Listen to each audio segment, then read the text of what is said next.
Hello everybody. Welcome back to my channel. I hope you all are doing good. I'm also doing good, Alhamdulillah, by Almighty's grace. So I am taking you along on my journey to complete the NEET syllabus in 100 days. So today is the day 8th, and I'm excited to share my progress with you. So I woke up at 8 and मैंने पहले अपना study space clear किया and फिर मैंने to do list बनाया। आज के मेरे टू डू लिस्ट में जोलॉजी के 3 लेक्चर्स करने थे, लोकोमोशन एंड मूवमेंट वाले चैप्टर के, एंड मुझे फिजिक्स में यूनिट्स एंड मेजरमेंट्स के 4 लेक्चर्स करने थे। सो टोटल मुझे आज 7 लेक्चर्स करने थे। एंड फिर एंड में मुझे सेकेंड टेस्ट का रिवीजन करना था, और स्टार्टिंग मैंने जोलॉजी से की, उसमें मैंने हाफ सिलेबस कल ही किया और अब आज थोड़ा सा बचा है, लगभग हाफ टॉपिक, सो वो मैं आज करने वाली हूँ। तो ये थे मेरे डे 8 के गोल्स। एंड फिज़िक्स में मैंने क्या किया, यूनिट्स एंड मेजरमेंट्स के 4 लेक्चर्स कल मैंने 4 किए थे, एंड उसके टोटल 11 है शायद, तो 4 मेरे कल ख़त्म हो गए थे एंड आज मुझे 4 करने। तो कल मेरा ये वाला चैप्टर ख़त्म हो जाएगा। एंड फिर बचे इसके क्वेश्चंस, तो क्वेश्चंस में अभी साथ साथ में नहीं कर रही हूँ मैं, जो टेस्ट सिलेबस है उसके हिसाब से मैं रिवीजन कर रही हूँ, तो फिर मैं क्वेश्चन सारे उसी दिन करती हूँ। एंड अब मैं आज एक दिन केमिस्ट्री करती हूँ, एक दिन मैं फ़िज़िक्स करती हूँ। पहले मैं दो दो लेक्चर्स करती थी दोनों सब्जेक्ट्स के, बट अब मैं चार चार करती हूँ रोज़ रोज़। एक दिन मैं फ़िज़िक्स के करती हूँ, दूसरे दिन मैं केमिस्ट्री के करती हूँ। और केमिस्ट्री में मैंने रिडॉक्स किया था, लेकिन उस दिन मुझे टाइम नहीं मिला था, तो मैंने 3 ही लेक्चर्स किए थे एंड फोर्थ वन मैंने नहीं किया था, तो ये मैं कल करने वाली हूँ। आज मैं फ़िज़िक्स ही पूरा दिन करने वाली हूँ। So let me give you my syllabus update first. तो मैंने फिजिकल केमिस्ट्री में मोल कॉन्सेप्ट कंप्लीट किया है, स्ट्रक्चर ऑफ एटम में थोड़ा सा कंप्लीट किया है, पूरा मैंने नहीं किया, बिकॉज जो सेकंड टेस्ट था उसमें स्ट्रक्चर ऑफ एटम नहीं है, उसमें रिडॉक्स है। सो मैं रिडॉक्स कर रही हूँ, जिसमें मेरे 3 लेक्चर्स कंप्लीट हो गए हैं एंड जल्दी ही 1-2 दिनों में ये वाला चैप्टर भी ख़त्म हो जाएगा। एंड ऑर्गेनिक में मैंने कुछ नहीं किया, इनऑर्गेनिक में मैंने कुछ नहीं किया, अभी ये 2 पेंडिंग है, ये 2 पोर्शंस। एंड फिज़िक्स में मैंने बेसिक मैथ्स का किया, वेक्टर्स किया, एंड करंटली मैं यूनिट्स एंड मेजरमेंट्स कर रही हूँ। और मैं क्वेश्चंस ना, जब मैं एक चैप्टर कंप्लीट करती हूँ उसके बाद मैं एक दिन में सारे क्वेश्चंस करती हूँ, या 2 दिन भी लगते हैं, लेकिन मैं ऐसे ही करती हूँ, इसलिए मुझे टाइम लगता है। और मैं एनसीईआरटी के क्वेश्चंस भी करती हूँ, डीपीपी असाइनमेंट, एंड जो भी क्वेश्चन मुझे दिखते कोई भी पर्टिकुलर चैप्टर के, तो वो मैं उसी दिन ख़त्म करती हूँ।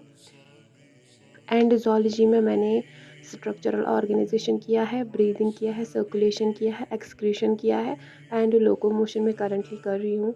एंड बॉटनी में मैंने सेल कंप्लीट किया, सेल साइकिल किया, लिविंग वर्ल्ड किया, बायोलॉजिकल क्लासिफिकेशन किया। एंड अब मैं प्लांट किंगडम स्टार्ट करने वाली हूँ 2 दिनों के बाद, क्योंकि 2 दिनों में मेरा लोकोमोशन ख़त्म हो जाएगा, तो उसके बाद मैं नेक्स्ट चैप्टर स्टार्ट करूँगी। So now coming to my tests, तो मैंने अभी तक सिर्फ 2 टेस्ट्स दिए हैं। प्रैक्टिस टेस्ट फर्स्ट, वो मैंने 2 बार दिया, जब मैंने पहली बार दिया था तब मैं बार बार उठ रही थी टेस्ट से, तो मुझे पता नहीं चला था मुझे कितना टाइम लगा एग्जैक्टली। तो उसके बाद में मैंने फिर से वही टेस्ट रिपीट किया, लेकिन उसमें मेरा जो स्कोर है वो फर्स्ट टेस्ट से कम आया, 516 आया था मेरा सेकेंड टेस्ट में। तो अब मैं प्रैक्टिस टेस्ट सेकंड की तैयारी कर रही हूँ अभी। तो उसका जो सिलेबस है उसमें 2 चैप्टर्स है, फिजिक्स के basic maths factors, and physical chemistry का मोल कॉन्सेप्ट है, रिडॉक्स है, बॉटनी का है cell the unit of life, and zoology का है स्ट्रक्चरल ऑर्गेनाइजेशन।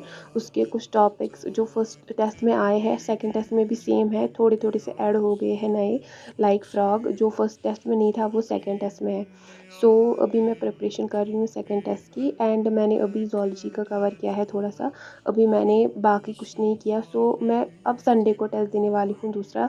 सो जो सेकंड टेस्ट है वो मैं संडे को देने वाली हूँ, वैसे मुझे वेडनेसडे को ही देना था, लेकिन जो सिलेबस है बहुत ज़्यादा है, जो एक ही दिन में कवर नहीं होगा, मुझे 1 वीक लगेगा लगभग उसको कंप्लीट करने में, क्वेश्चन प्रैक्टिस अच्छे से करनी है। तो इसलिए मुझे अब नेक्स्ट संडे देना है टेस्ट, नेक्स्ट नहीं जॉब आएगा संडे उस दिन देना है मुझे टेस्ट। सो मैं संडे टू संडे ही अभी टेस्ट दे रही हूँ। मैंने पिछली वीडियो में बोला था कि मैं हफ्ते में 2 टेस्ट दूँगी, लेकिन आई डोंट थिंक ऐसा हो सकता है, इसलिए मैं संडे टू संडे ही अब टेस्ट दूँगी, बिकॉज़ 1 वीक में अच्छे से हम सिलेबस कंप्लीट कर सकते हैं, एंड सिलेबस भी बहुत ज़्यादा है, इतने ज़्यादा क्वेश्चंस हैं। मूल कॉन्सेप्ट जो है वो मैं सेकंड टाइम कर रही हूँ, एंड पहले मैंने जो क्वेश्चंस किए अब मैं अभी वो वाले क्वेश्चंस प्रैक्टिस नहीं कर रही हूँ। मैंने नए से 500 क्वेश्चंस ढूंढे कहीं से भी मूल कॉन्सेप्ट के, तो अभी मैं वो कर रही हूँ। मैंने लगभग 100 क्वेश्चंस कंप्लीट किए हैं मूल कॉन्सेप्ट के, एंड अब मुझे 1 हफ्ता तो लगेगा ही 500 क्वेश्चंस कंप्लीट करने में, क्योंकि सिर्फ एक ही मुझे नहीं करने, एक ही सब्जेक्ट के नहीं करने, बहुत सारे क्वेश्चंस भी है बाकी सब्जेक्ट्स के, लगभग 500-600 क्वेश्चंस है। फिज़िक्स के भी 500 600 है एक चैप्टर के, तो ये दोनों चैप्टर्स का मिला के 1000 क्वेश्चन है। सेम बॉटनी एंड zoology का भी है, तो मुझे एक हफ्ता लगेगा लगभग। So that's it for today's video. Thanks for watching and I will see you in my next video. Don't forget to like, share and subscribe to my channel for more updates on my NEET journey. If you have any questions or doubts, feel free to ask in the comments below. I will do my best to help. So thank you so much for watching my video.